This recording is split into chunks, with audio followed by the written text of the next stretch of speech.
দুনিয়াতে যত অদ্ভুত অদ্ভুত প্রশ্ন সব আপনি মুসা আলাইহিস সালামের মাথা থেকে পাবেন। বিভিন্ন বিষয়ে আল্লাহরে প্রশ্ন করতেন। সাইয়েদনা মুসা আলাইহিস সালাম আল্লাহরে বললেন, আল্লাহ আপনি আমার এমন একটা জিকির শিখাইয়া দেন যে জিকিরটার শব্দ আপনি আর আমি ছাড়া কেউ জানবে না।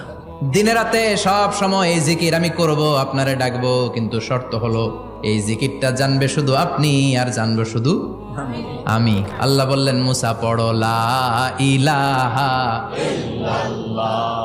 মুসা আলাইহিস সালাম কয়, মাবুদ এটা তো জাতীয় জিকির, সবাই জানে। আমি তো চাইছি এক্সেলেন্ট একটা জিকির, কারো কাছে নাই, শুধু আমি জানবো আর আমি পড়বো।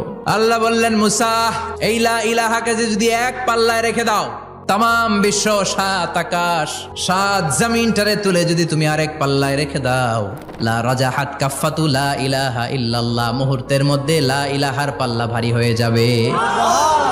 ও মুসা, তুমি যতই এক্সক্লুসিভ জিকির চাও, লা ইলাহার চেয়ে দামি জিকির আমার কাছে নাই।